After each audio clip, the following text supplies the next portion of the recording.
ପିଲାମାନେ ପୂର୍ବ ଜ୍ଞାନରୁ ଆମେ ସବୁ ଶ୍ଵସନ ବିଷୟରେ ଆଲୋଚନା କରୁଥିଲେ। ଏଥିରେ ଅମ୍ଳଜାନ ଗ୍ରହଣ ଏବଂ ଅମ୍ଳଜାନ ପରିବହନ କିପରି ହୁଏ ସେ ବିଷୟରେ ଆମେ ଆଲୋଚନା କରିଛେ।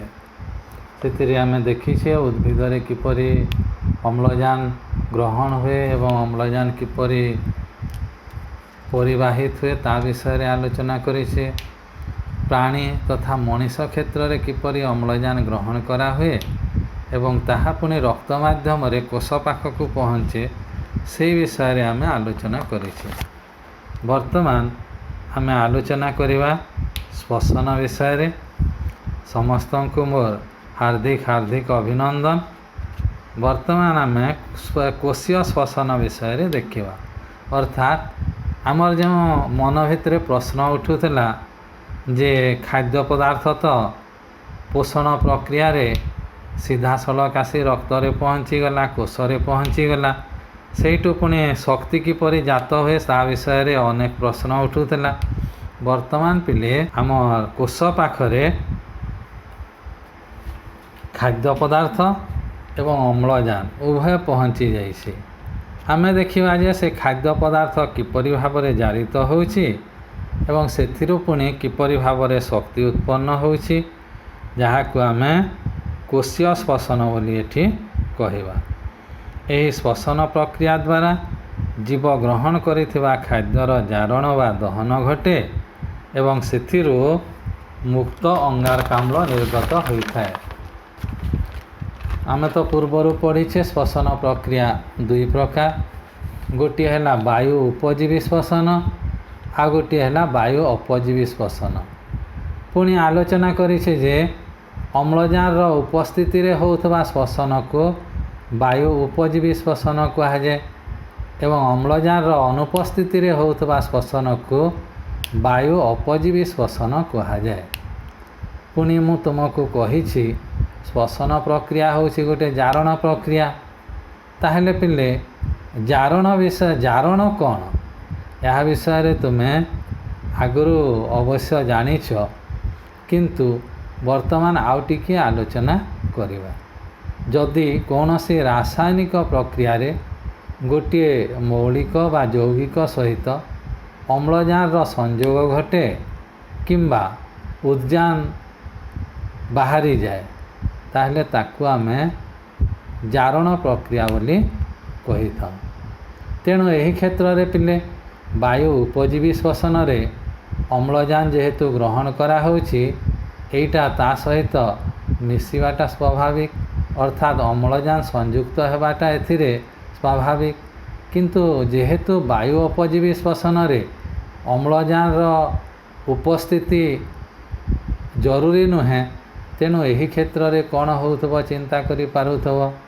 ଏହି କ୍ଷେତ୍ରରେ ନିଶ୍ଚୟ ହାଇଡ୍ରୋଜେନ ବାହାରି ଯାଉଥିବ, ଯାହାଦ୍ୱାରା କି ବାୟୁ ଅପଜୀବୀ ଶ୍ଵସନ ହେଉଛି। ତ ପିଲାଏ ଖାଦ୍ୟର ଜାରଣ, ଶକ୍ତି ମୋଚନ ଏବଂ ଅଙ୍ଗାରକାମ୍ଳ ନିର୍ଗମନକୁ ଆମେ କୋଷୀୟ ଶ୍ଵସନ ବୋଲି କହିଥାଉ, ଯାହାକି କୋଷ ମଧ୍ୟରେ ସମ୍ପାଦିତ ହୋଇଥାଏ। ଶ୍ଵସନର ମୁଖ୍ୟ ଆଧାର ରସାୟନ ବା ଯାହାକୁ ଆମେ ସବଷ୍ଟ୍ରାଟ ବୋଲି କହୁଛୁ, ତାହା ହେଉଛି 6 କାର୍ବନ ବିଶିଷ୍ଟ ଗ୍ଲୁକୋଜ ଅଣୁ। 6 କାର୍ବନ ବିଶିଷ୍ଟ ଗ୍ଲୁକୋଜ ଅଣୁ, ଯାହାର ସଂକେତ ହେଉଛି C6H12O6 ଏବଂ ଏଥିରେ 6ଟି ଅମ୍ଳଜାନ ଅଣୁ ଯେତେବେଳେ ପ୍ରତିକ୍ରିୟା କରେ, ସେତେବେଳେ 6ଟି ଅମ୍ଳଜାନ ଅଣୁ ଦ୍ୱାରା ଏହା ଜାରିତ ହୋଇ ଏଥିରୁ ଶକ୍ତି ଉତ୍ପନ୍ନ ହୁଏ। ତା ସହିତ 6ଟି ଅଙ୍ଗାରକାମ୍ଳ ଅଣୁ ଏବଂ ଗୋଟିଏ ଜଳ ଅଣୁ ଏଥିରୁ ସୃଷ୍ଟି ହୁଏ। ଏହାକୁ ଆମେ ସଂକେତରେ ମଧ୍ୟ ଲେଖିପାରିବା C6H12O6 plus 6 produces energy plus 6CO2 plus H2O। କୋଷୀୟ ଶ୍ଵସନ ଯେଉଁ ଅଛି, ଏହା 3ଟି ପର୍ଯ୍ୟାୟରେ ସମ୍ପାଦିତ ହୁଏ। ପ୍ରଥମଟି ହେଲା ଗ୍ଲାଇକୋଲିସିସ୍, ଦ୍ୱିତୀୟଟି ହେଲା ସାଇଟ୍ରିକ୍ ଅମ୍ଳ ଚକ୍ର ଏବଂ ତୃତୀୟଟି ହେଉଛି ଇଲେକ୍ଟ୍ରନ୍ ପରିବହନ ସଂସ୍ଥା। ତ ଏହି 3ଟି ବିଷୟରେ आलोचना करने पूर्वर पिलाए आमे कोशीय श्वसनर आधार विषय टिके चिंता करवा। कोशीय आमर जो कोष अच्छी कोष जीवक ग्लाइकोलिसिस प्रक्रिया संपादित होता है। तुम्हें जानिछ पिले कोषरे गोटे आम कोष झिल्ली भितर गोटे प्रकार तरल पदार्थ मध्यरे अनेक गुड़िए जीवंत भासमान पदार्थ रही है। ये जो कोष जीवकटी रही एहा मध्यरे ग्लाइकोलिसिस प्रक्रिया संपादित होता है। माइटोकॉन्ड्रिया जो अच्छी ता देहरे गोटे अंगिका जहाँकि काकुड़ी परी तुम्हें आगरू ता विषय पढ़ीच। यह द्विस्तर विशिष्ट अर्थात यह दुईटी झिल्ली अच्छी द्विस्तर झिल्ली द्वारा यह आवृत। यह भीतर रसपूर्ण अंश रही जहाँ को मैट्रिक्स कहा जाए। मैट्रिक्स जैविक अम्ल एंजाइम लिपिड एवं प्रोटीन रु तैयारी होता है। यार बाह्य झिल्ली चिकण किंतु अंत झिल्लीटी भांग होता है। अंत झिल्लीर यह भांग गुड़ी को क्रिस्टा कहा जाए। यही क्रिस्टा गुड़िक मैट्रिक्स भीतर को लंबी जाए। मैट्रिक्स रे साइट्रिक अम्ल चक्र प्रक्रिया एवं अंत झिल्ली इलेक्ट्रॉन परिवहन संस्था कार्य करि थाए। ताहले मैट्रिक्स भितर साइट्रिक अम्ल चक्र जहाँ को साइट्रिक एसिड साइकिल बा सीएससी बोली आमे कही ता संपादित हुए एवं अन्यटी है इलेक्ट्रॉन परिवहन संस्था एटी कार्य करि थाए जहाँ को आमे इंग्राजी रे इलेक्ट्रॉन ट्रांसपोर्ट सिस्टम बोली कही था। तापर पिले ग्लाइकोलिसिस कथा देखिबा। ग्लाइकोलिसिस प्रक्रियाटी कोषर कोष जीवक संपादित हुए। आमे एठी दुईटा कोषर अंश विषय आलोचना करिबा। गोटे हला कोष जीवक एवं अन्यटी हला माइटोकॉन्ड्रिया। तो आमे यही कोष जीवक जो अच्छी ता भितर ग्लाइकोलिसिस प्रक्रिया संपादित हुए। ग्लूकोज दुईटी सोपान रे भांगी जाए। C6H12 O6 संकेत विशिष्ट ग्लूकोज जहाँ कि 6 कार्बन विशिष्ट अणु सेटा भांगी जाए। एटा भांगिबा पई किछि शक्ति आवश्यक करे एवं एटीपी रु यही शक्ति ग्रहण करिबा परे कोषरस उद्दीपित हुए एवं 6 कार्बन विशिष्ट ग्लूकोज भांगी जाई 3 कार्बन विशिष्ट सरल शर्करा रे परिणत होता है। तापरे जेतेबेले यह भांगी जाए पिले ग्लूकोज भांगी जाए 3 कार्बन विशिष्ट सरल शर्करा रे परिणत हुए। केतोटी सरल शर्करा होतबो तुमे निश्चित भाव में अनुमान करि पारुथबो। ग्लूकोज रे 6टी कार्बन थिला एथिरे गोटे अणुरे 3टी कार्बन अच्छी माने निश्चित भाव में 2टी सरल शर्करा एथिरो सृष्टि होछि। तापरे पिले द्वितीय सोपान ग्लाइकोलिसिस रो आरंभ हुए। यही जो 3 अंगार विशिष्ट 2टी शर्करा जहाँ को आम सरल शर्करा बोली कहूँ जहाँ सृष्टि होछि ताहा जैव रासायनिक क्रिया द्वारा 3 कार्बन विशिष्ट 2टी पायरुभिक अम्ल रे परिणत हुए एवं यह पायरुभिक अम्ल रे परिणत हेबा बेले एथिरु किछि परिमाण रे शक्ति निर्गत हुए। एटीपी आकार रे एटीपी बाहरी आसे। तेणु यही एटीपी एथिरे बाहरे देख पिले प्रथम पर्याय रे आमे जो देखिथिले प्रथम सोपान रे एटीपी आवश्यक है ग्रहण कला किंतु यही द्वितीय सोपान रे एटीपी अर्थात शक्ति एठिरु निर्गत होछि शक्ति मुद्रा। यह सहित विजारक सहकारक निकोटिनामाइड एडेनाइन डाइन्यूक्लियोटाइड बा जहाँ को NADH2 यह को इंग्राजी रे रिड्यूस्ड निकोटिनामाइड एडेनाइन डाइन्यूक्लियोटाइड बोली कहा जाए से रूपांतरित होता है। 6 कार्बन विशिष्ट ग्लूकोज प्रथमे एटीपी संयुक्त होगा पर एटीपी ग्रहण करी 3 कार्बन विशिष्ट सरल शर्करा परिणत हुए एवं यही 3 कार्बन विशिष्ट सरल तो शर्करा जेतेबेले 2टी पायरुभिक एसिड रे परिणत हुए सेतेबेले एथिरु एटीपी सृष्टि हुए गोटे शक्ति मुद्रा एवं ताहा सहित NADPH2 सृष्टि हुए जहाँ को रिड्यूस्ड निकोटिनामाइड एडेनाइन डाइन्यूक्लियोटाइड कहा जाए।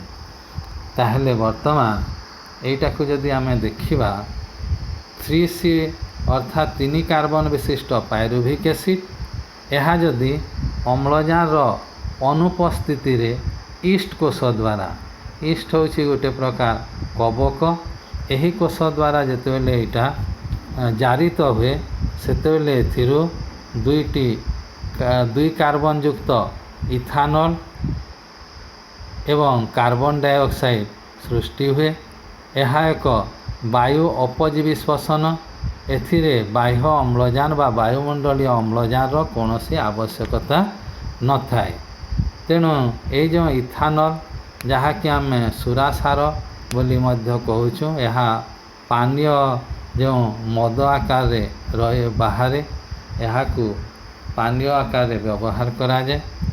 तापरे अन्यटी है अम्लजान अभाव रे आउ गोटे प्रकार एठी जारण हुए। ये जो 3 अंगार विशिष्ट पायरुभिक एसिड आम शरीर पेशीकोश यह जारित हेले अम्लजान अभाव रु यह जेहेतु जारित हुए एथिरे 3 कार्बन युक्त लैक्टिक एसिड सृष्टि हुए एवं किछि परिमाण रे शक्ति बाहर जेतेबेले पिले आमे कठिन परिश्रम करूँ सेतेबेले आम मांसपेशी गुड़ाक जोर रे संकुचित प्रसारित हुए फुसफुस संकोचन प्रसारण बढ़ी जाए एवं रक्त आमर प्रवाह मध्य बहुत द्रुत गति रे होता है। तेणुकरी यही समय रे कोष पाखरे ठीक परिमाण रे अम्लजान पहुँची पारे नाही।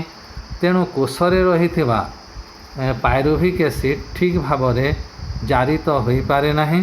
तेणु पायरुभिक एसिड रु पूरा संपूर्ण अंगारकाम्ल बाहरिबा बदल रे लैक्टिक एसिड नामक गोटे पदार्थ बाहरे यह जेतेबेले बाहरे कोष बाहर को बाहरी आसे सेतेबेले आमको क्लांत लगे एथिरु किछि परिमाण रे शक्ति बाहरे। सेहीपरि पिले यही 3 कार्बन विशिष्ट पायरुभिक एसिड जेतेबेले अम्लजान उपस्थिति रे जारित हुए माइटोकॉन्ड्रिया रे सेतेबेले यहाकू वायु उपजीवी श्वसन कहा जाए। एथिरे संपूर्ण भाव रे जहाँ पायरुभिक एसिड होता है सबू जारित हो जाए फल एथिरे अंगारकाम्ल जल एवं शक्ति सृष्टि हुए जहाँ कि एटीपी आकार बाहरी जाए। तो ये थिला पिले ग्लाइकोलिसिस जेकोसी श्वसन प्रक्रिया हो सर्वप्रथमे ग्लाइकोलिसिस प्रक्रिया निहाती भाव में संपादित हुए एवं ग्लाइकोलिसिस परे अन्य प्रक्रिया गुड़िक संपादित होता है जो कि पायरुभिक एसिड सृष्टि हुए ग्लाइकोलिसिस प्रक्रिया रे। वर्तमान पिले द्वितीय पर्याय को जीवा जहाँ को साइट्रिक अम्ल चक्र बोली कहा जाए। यही साइट्रिक अम्ल चक्र बा साइट्रिक एसिड साइकिल बा यहाँ को आम संक्षेप CSC बोली कही था। यह माइटोकॉन्ड्रिया मैट्रिक्स रे संपादित होता है। मैट्रिक्स कथा मन रखिच पिले आमर जो माइटोकॉन्ड्रिया 2टी आवरण अच्छी भीतर आवरण भितर जो तरल पदार्थ थाए सेटा होची मैट्रिक्स आ से जगार यही चक्रटी संपादित होता है। बाहर जो अम्लजान आसी था कोष पाखरे पहुँची था से अम्लजान उपस्थिति रे पायरुभिक अम्ल माइटोकॉन्ड्रिया भितर मैट्रिक्स मध्य प्रवेश करे यह साइट्रिक अम्ल चक्र रे भाग निये। यह 2टी पर्याय संपादित हुए। प्रथम पर्याय माइटोकॉन्ड्रिया मैट्रिक्स रे थिबा एंजाइम द्वारा पायरुभिक अम्ल 2 कार्बन युक्त सक्रिय अणुरे परिवर्तित हुए एवं कार्बन डाइऑक्साइड निर्गत हुए। यही पर्याय NADH2 जहाकू विजारित निकोटिनामाइड एडेनाइन डाइन्यूक्लियोटाइड कहा जाए सही NADH2 सृष्टि हुए संश्लेषित हुए एवं एतिकिरे प्रथम पर्याय शेष हुए अर्थात प्रथम पर्याय को अवलोकन कले आम देखा एथिरे अंगारकाम्ल निर्गत होउछि एवं एहा सहित NADH2 सृष्टि होउछि बा संश्लेषित होउछि। तो यार द्वितीय पर्याय आम देखा द्वितीय पर्याय रे साइट्रिक अम्ल चक्रर ग्राहक अणु जहाँकि 4 कार्बन विशिष्ट यहाकू आम ऑक्जालो एसेटिक एसिड बा OAA नाम रे जानी थाउ। यह 2 कार्बन युक्त सक्रिय अणु को ग्रहण करी 6 कार्बन युक्त साइट्रिक अम्ल रे परिणत हुए। आम आगरू पिले 2 कार्बन युक्त सक्रिय अणु सृष्टि हेबा कथा पढ़ीछु सही 2 कार्बन युक्त सक्रिय अणुटी यही द्वितीय पर्याय रे 4 कार्बन विशिष्ट ऑक्जालो एसिटिक एसिड बा OAA सहित मिसे एवं 6 कार्बन विशिष्ट साइट्रिक अम्ल रे परिणत हुए। साइट्रिक अम्ल चक्राकार रे विभिन्न जैविक अम्ल रे परिणत हुए शेष रे ग्राहक अणु OAA बा ऑक्जालो एसिटिक एसिड को पुनः उत्पादित कराए। एही पर्याय रे कार्बन डाइऑक्साइड निर्गत हेबा सह विजारित सहकारक NADH2 एवं FADH2 को आम कहूँ रिड्यूस्ड फ्लाविन एडेनाइन डाइन्यूक्लियोटाइड एवं एथिरे ATP मध्य उत्पन्न हुए। NADH2 FADH2 एवं ATP यही 3टी जिनस एथिरे निर्गत हुए ता सहित अंगारकाम्ल मध्य बाहर।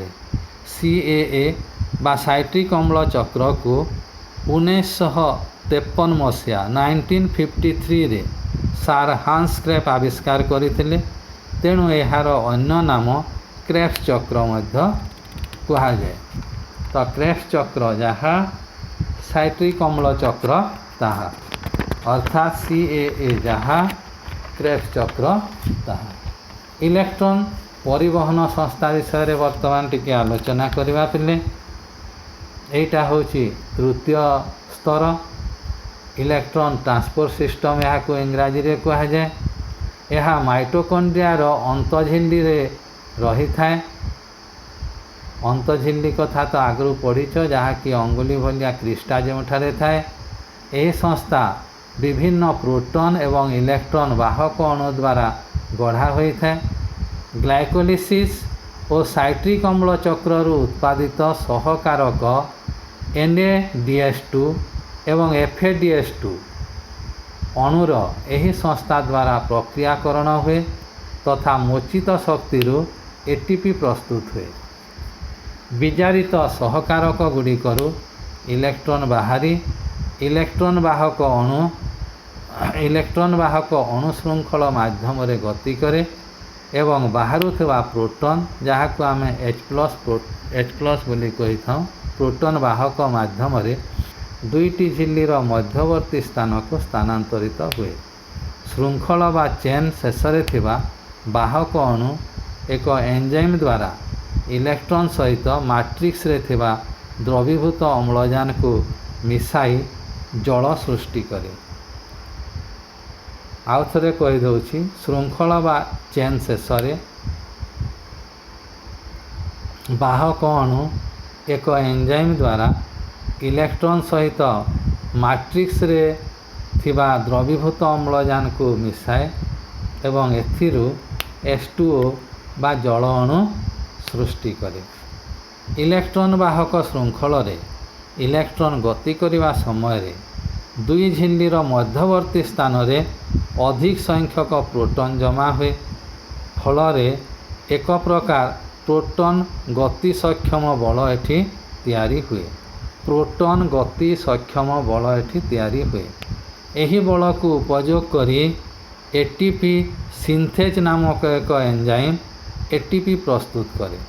अर्थात प्रोटॉन गति सक्षम बल एटीपी सिंथेज नामक एक एंजाइम द्वारा एटीपी प्रस्तुत करिଥାଏ। वायु उपजीवी श्वसन रे 6 कार्बन विशिष्ट ग्लुकोजर संपूर्ण जारण घटे। फल प्रत्येक कार्बन अंगारकाम्ल रे परिणत हुए। अम्लजान उपस्थिति रे यही प्रक्रिया चली कोशीय श्वसन शेष सोपान रे अम्लजान व्यवहृत होता है, अर्थात प्रथम रु अम्लजान व्यवहृत हुए नहीं। गोटे ग्लुकोज रु 38 एटीपी सृष्टि हुए वायु उपजीवी श्वसन रे। वायु अपजीवी श्वसन रे गोटे ग्लुकोज जारित हेले एथिरो 2टी एटीपी सृष्टि हुए, कारण यह होची एक असंपूर्ण जारण प्रक्रिया। तो यह को आमे जदि देखिबा पिले 2 प्रकार श्वसन प्रक्रिया एठी आमे देखुचे। गोटे हला वायु उपजीवी श्वसन एवं अन्यटी हला वायु अपजीवी श्वसन। आमे यही दुईटा जदि पार्थक्य देखिबा, वायु उपजीवी श्वसन रे अम्लजान आवश्यक हुए, किंतु वायु अपजीवी श्वसन रे अम्लजान आवश्यक हुए नहीं, अर्थात अम्लजान अनावश्यक। सेहीपरि वायु उपजीवी श्वसन रे 38 एटीपी निर्गत हुए, अर्थात प्रचुर परिमाण रे शक्ति उत्पन्न हुए, किंतु वायु अपजीवी श्वसन रे मात्र 2टी एटीपी निर्गत हुए। सेहीपरि पिले अंगारकाम्ल आउ जल वायु उपजीवी श्वसन रे ए 2टी मुक्त हुए, किंतु वायु अपजीवी श्वसन रे इथानल सुरासार बा लैक्टिक एसिड सृष्टि हुए। इथानलटा ईस्ट सृष्टि करे। ये जो इथानल सृष्टि करे ईस्ट, यह किण्वन प्रक्रिया बोली कहा जाए। सेहीपरि पिले चतुर्थ जदि पार्थक्य आमे देखिबा, ग्लुकोजर संपूर्ण जारण घटी थाए वायु उपजीवी श्वसन रे, किंतु वायु अपजीवी श्वसन रे ग्लुकोजर असंपूर्ण जारण घटी थाए, जहा फल कि कम शक्ति उत्पन्न होता है। तो पिले एठी आमे देखिबा श्वसन प्रक्रिया किपरि भाव संपादित हेले हुए। तो ताहा आमे तो संपूर्ण आलोचना करि सारिछे, किंतु वर्तमान प्रश्न उठुछि सबु बेले कोन समान प्रकार श्वसन प्रक्रिया चालू रहे कि? एहा उपरे किए प्रभाव पकई थाए? यार गति को किए मंथर करे बा बढ़ाई दिए? यही प्रश्न निश्चित भाव में तुम मन में उठुथब। तेणु पिले यह जदि आमे निरीक्षण करिबा, श्वसन प्रक्रिया अनेक गुड़िए नियंत्रक कारक अछंती। तो एमानंकर प्रथम श्रेणीर नियंत्रक कारक विषय रे आमे आलोचना करिबा। सेही नियंत्रक कारक गुड़िक हेले अम्लजान एवं अंगारकाम्लर सांद्रता। अर्थात जदि अम्लजान सांद्रता बेसी थाए ताहले श्वसन प्रक्रिया त्वरान्वित हुए, विशेषकर वायु उपजीवी श्वसन, किंतु वायु अपजीवी श्वसन कमी जाए। सेहीपरि अंगारकाम्लर उपस्थिति बा ता सांद्रता मध्य यहाँ उपरे प्रभाव पकई थाए। वर्तमान द्वितीय कारक को जीवा, धरिन्य आम पाखरे प्रचुर परिमाण रे अम्लजान अच्छी, आमे वायु उपजीवी श्वसन करबा पे चाहूचे, ताहले हेई पारिबो कि? ताहा हेबा पई निश्चित भाव में खाद्य उपादान दरकार। तेणु द्वितीय कारक होछि खाद्य उपादान परिमाण। जदि बेसी परिमाण रे खाद्य उपादान थिबो, श्वसन प्रक्रिया बेसी परिमाण रे चलिबो। खाद्य उपादान परिमाण जदि कम थिबो ताहले एटा कम परिमाण रे चलिबो। तेणु यह होछि द्वितीय कारक खाद्य उपादान रो परिमाण। तृतीयटी हला तापमात्रा। तो वर्तमान पिले तापमात्रा कथा चिंता करिबा। तापमात्रा रे भी श्वसन प्रक्रिया उपरे प्रभाव पड़े। तापमात्रा अत्यंत कमी गले बा अत्यंत बढ़ी गले श्वसन प्रक्रिया प्रभावित होता है। तेणु एक निर्दिष्ट तापमात्रा मध्य श्वसन प्रक्रिया ठीक भाव में संपादित हो पारे। अन्यटी है कोशरे विपाचकर उपस्थिति। आमे जानिछे जे एही प्रक्रियाटाकू परिचालना करिबा पई निर्दिष्ट प्रकार विपाचक आवश्यक जहाँकि मैट्रिक्स जोगई दे। तेणु कोशरे जदि विपाचक ठीक भाव में उपस्थित न थाए ताहले मध्य श्वसन प्रक्रिया उपरे प्रभाव पके। तो एहिथिरु आमे जानिले जे श्वसन प्रक्रियार नियंत्रक कारक चारोटी रही। अम्लजान एवं अंगारकाम्लर सांद्रता होछि प्रथम, खाद्य उपादान परिमाण होछि द्वितीय, तापमात्रा होछि तृतीय एवं कोशरे विपाचकर उपस्थिति होछि चतुर्थ। तो एहीपरि भाव पिले श्वसन प्रक्रियार नियंत्रण करुवा कारक माने मध्य अछंती। एथिरे आमे देखिबा जे एटीपी जो शक्ति मुद्रा अच्छी यह जिते बेले विनियोग हो जाए कौन हुए आमे जानिछे पिले आमर जो कोशर मध्यरे माइटोकॉन्ड्रिया रही। माइटोकॉन्ड्रिया भितर यह श्वसन प्रक्रियाटी चले। तेणु श्वसन प्रक्रिया रे जहाँ शक्ति उत्पन्न हुए जमतीक वायु उपजीवी श्वसन रे 38 एटीपी सृष्टि है, वायु अपजीवी श्वसन रे 2 एटीपी सृष्टि है। यह कौन हुए पिले माइटोकॉन्ड्रिया भितर संचित होकरी रही थाए। तेणु माइटोकॉन्ड्रिया को आम शरीरर कोशर शक्ति सरबराह केन्द्र बोली कहा जाए। कहीं कहीं यह कोशर शक्ति केन्द्र बोली मध्य कहती। तो जेतेबेले आम शक्ति आवश्यक हुए पिले यही एटीपीटा ग्रहण करा हुए, एटीपी को भांगी दिया जाए एवं यह देहरु शक्ति उत्पन्न हुए। ता सहित एटीपीटी एडीपी रे परिणत हुए। एटी तुमको टिके संदेह लगुथबो एटीपी कौन? एटीपी रो पूरा ना होछि एडिनोसाइन ट्राइफॉस्फेट। ट्राई माने 3 अर्थात एथिरे 3टी फॉस्फेट ग्रुप रही थाए। सेहीपरि जेतेबेले शक्ति विनियोग हो जाए एटीपी एडीपी रे परिणत हुए। वर्तमान प्रश्न उठुछि एडीपी कौन? एडीपी रो पूरा ना होछि एडिनोसाइन डाइफॉस्फेट। डाई माने 2, तेणु एथारे 2टी फॉस्फेट ग्रुप रही थाए। अर्थात एथिरु जना पड़े जे गोटे फॉस्फेट ग्रुप भांगी सेथिरु किछिटा शक्ति मोचित हुए, बाहर शक्ति उत्पन्न हुए। सही शक्ति को आमे विनियोग करूँ। तेणु जेतेबेले आमे पिले शक्ति विनियोग करूँ सेतेबेले गोटे एटीपी भांगिले एडीपी सृष्टि हुए आ शक्ति सृष्टि हुए।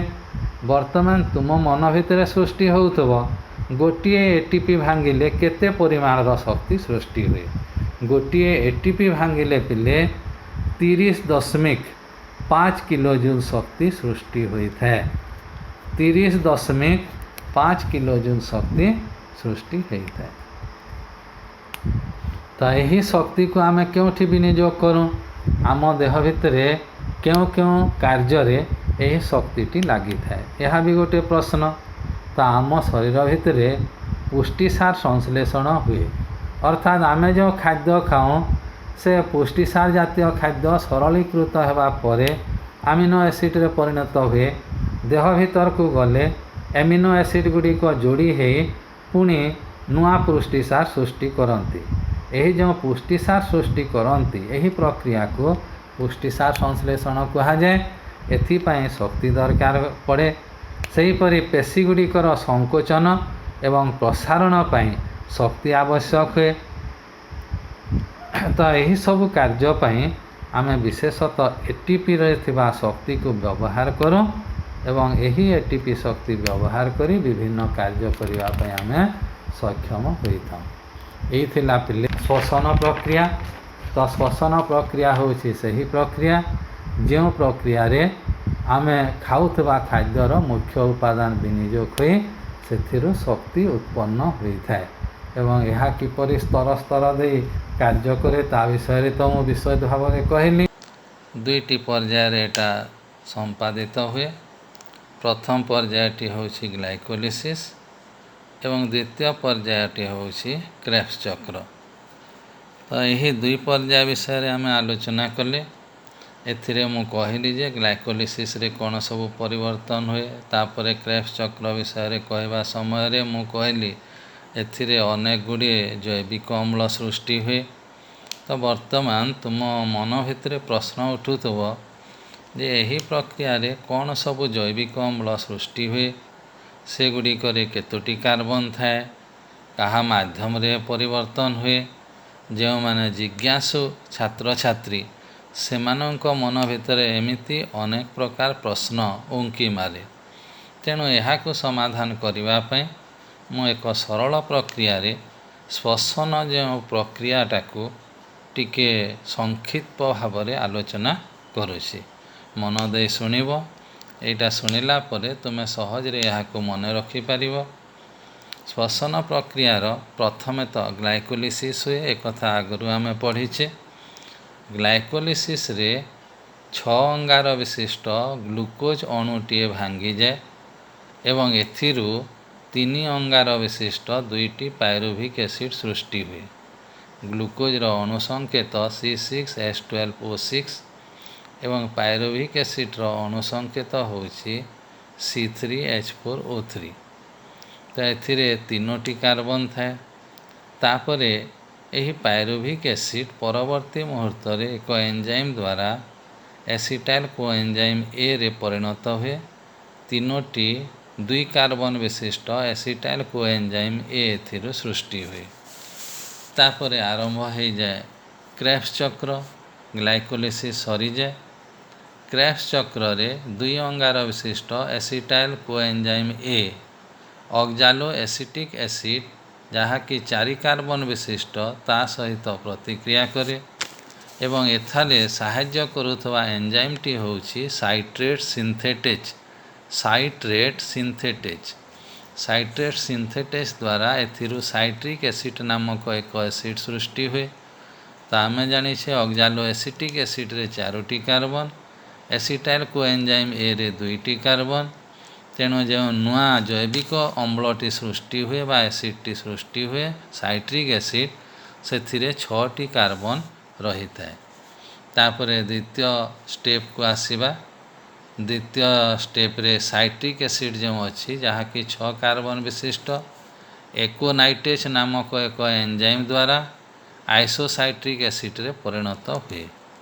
तेणु साइट्रिक एसिड एकोनाइटेज द्वारा आइसोसाइट्रिक एसिड रे परिणत हुए जहाँकि 6 कार्बन विशिष्ट, अर्थात आइसोसाइट्रिक एसिड मध्य 6 कार्बन विशिष्ट। ये गला द्वितीय स्तर। तृतीय स्तर रे कौन हुए सही आइसोसाइट्रिक एसिड जहाँकि 6 कार्बन विशिष्ट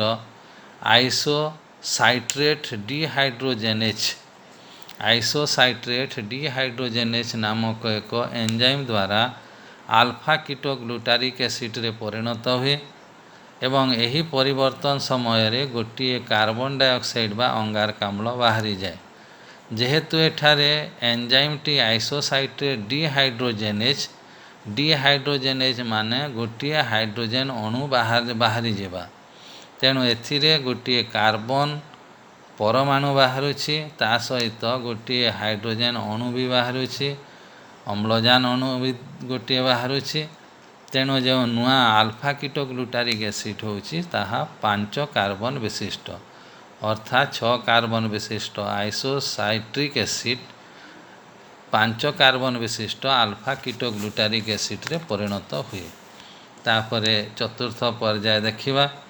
आल्फा कीटोग्लूटारिक एसिड जहाँकि 5 कार्बन विशिष्ट ताहा आल्फा कीटोग्लूटारेट डिहाइड्रोजेनेज नामक एंजाइम द्वारा सक्सिनाइल कोएंजाइम ए रे परिणत हुए एवं यही परिवर्तन समय रे गोटे कार्बन डाइऑक्साइड एवं गोटे हाइड्रोजेन अणु बाहरी जाए। जेहेतु डिहाइड्रोजेनेज डी माने बाहरी जाए, हाइड्रोजेन एठू बाहरी जाए। तेणु यही एंजाइम द्वारा NAD+ NADH+ H+ रे रूपांतरित होता है एवं जो 5 कार्बन विशिष्ट आल्फा कीटोग्लूटारिक एसिड थाए ताहा सक्सिनाइल कोएंजाइम ए जहाँकि 4 कार्बन विशिष्ट से रूपांतरित होता है। तापरे देखिबा सक्सिनाइल कोएंजाइम ए, सक्सिनाइल कोएंजाइम ए सिंथेटेज नामक एंजाइम द्वारा सक्सिनिक एसिड रे परिणत हुए। एथिरे कौनसी कार्बन आ बाहरे नहीं, तेणु 4 कार्बन विशिष्ट सक्सिनाइल कोएंजाइम ए सक्सिनिक एसिड रे परिणत हुए। सक्सिनिक एसिड मध्य 4 कार्बन विशिष्ट। तापरे षष्ठ स्टेप रे कौन हुए, सक्सिनिक एसिड 4 कार्बन विशिष्ट जोटा सक्सिनेट डिहाइड्रोजेनेज, सक्सिनेट डिहाइड्रोजेनेज द्वारा फ्यूमेरिक एसिड रे परिणत हुए। ये जगार FADS2 रे परिणत हुए। पिला माने जेते बेले डिहाइड्रोजेनेज आसुची देखिबो सब बेले हाइड्रोजन बाहरी जाउची। तो ये सक्सिनिक एसिडटा 4 कार्बन विशिष्ट थिला, फ्यूमेरिक एसिड है भी 4 कार्बन विशिष्ट है, एवं साहाय्य करुवा एंजाइमटी है सक्सिनेट डिहाइड्रोजेनेज। सप्तम पर्याय जेते बेले आसे सेते बेले पुणी फ्यूमेरिक एसिड भांगी जाए एवं यही फ्यूमेरिक एसिड रु फ्यूमेरेच नामक एंजाइम द्वारा मालिक एसिड सृष्टि हुए। अर्थात फ्यूमेरिक एसिड जहाँकि 4 कार्बन विशिष्ट थिला, फ्यूमेरेच एंजाइम द्वारा मालिक एसिड रे परिणत है जोटा कि 4 कार्बन विशिष्ट। तापरे अष्टम पर्याय रे मालिक एसिड पुणी कौन है, मालेट डिहाइड्रोजेनेज नामक एंजाइम द्वारा ऑक्जालो एसिटिक एसिड रे परिणत है। यही जगार जेहेतु डिहाइड्रोजेनेज पुणी व्यवहार है, NAD plus NADH plus H plus रे रूपांतरित है, पुणी गोटे हाइड्रोजेन अणु एठू बाहरिला मालिक एसिड रु, कहा द्वारा, मालेट डिहाइड्रोजेनेज द्वारा, एवं ऑक्जालो एसिटिक एसिड सृष्टि है। आम चक्र आरंभ होता ऑक्जालो एसिड रु, पुणी एठी ऑक्जालो एसिटिक एसिड सृष्टि है। तो सही ऑक्जालो एसिटिक एसिड को यह आसिला एवं पुणी से चक्रटी आउ थे आरंभ है। जेहेतु सही प्रकार बारंबार यही घटनाटी चक्राकार रे घटे, तेणु यहाँ क्रेब्स चक्र कहुए। आगरू मुझे कथा कही क्रेब्स चक्र विषय रे।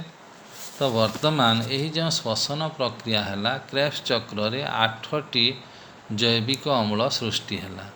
यह ना गुड़ाक भी पिले मन रखा टिके कष्टकर, तेणु यहाँ मन रखापी गोटे सरल आम अनुवाद आम साहाय्य नेबा।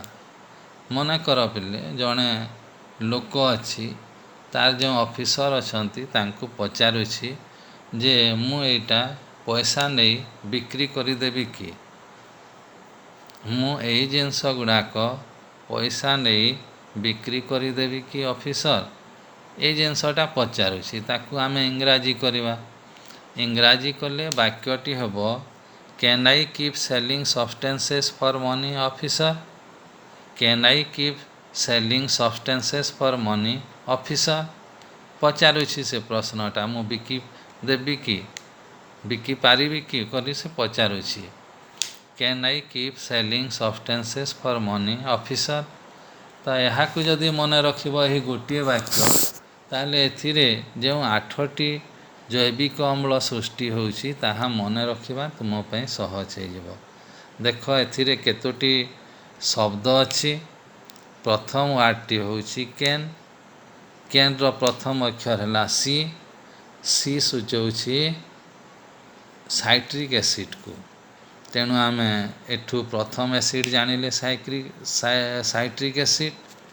द्वितीय शब्दटी है आई, आई सूचौछि आइसोसाइट्रिक एसिड, द्वितीय उत्पाद है आइसोसाइट्रिक एसिड, तेणु आई सूचैला आइसोसाइट्रिक एसिड को। तृतीय शब्दटी है कीप, प्रथम अक्षर के, ताहले के जगार सूचौछि कीटोग्लूटारिक एसिड। एठी हमर अल्फा कीटोग्लूटारिक एसिड सृष्टि होउछि, सेटा के सूचौछि।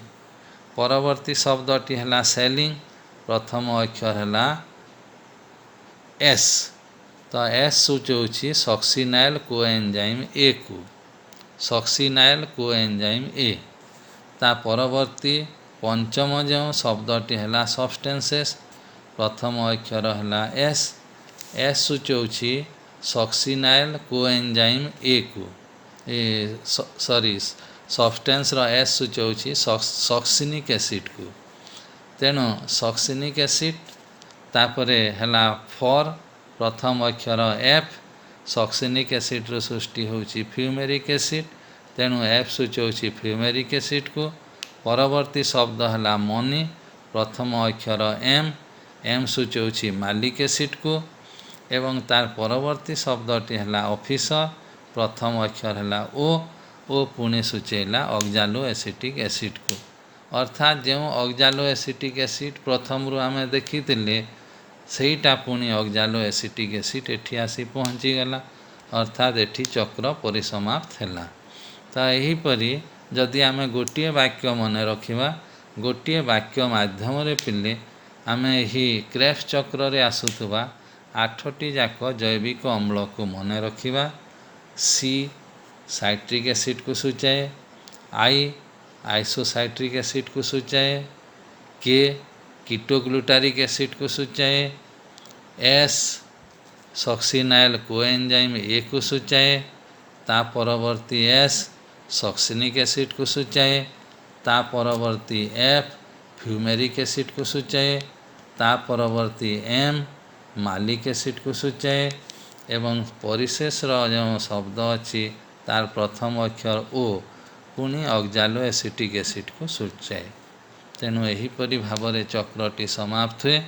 यह जदि मन रखिब पिले तुम पे श्वसन प्रक्रियाटा सहज हो। ग्लाइकोलिसिस परे परे ये जो क्रेब्स चक्रटी आरंभ हुए सही चक्रटी रे सृष्टि होउथबा जैविक अम्ल गुड़िक मन रखिबार यह होछि एक सरल प्रक्रिया। ताहले आज एतिके पुणी परवर्ती श्रेणी रे आलोचना अन्य विषय वस्तु उपरे भी आलोचना करिबा। धन्यवाद।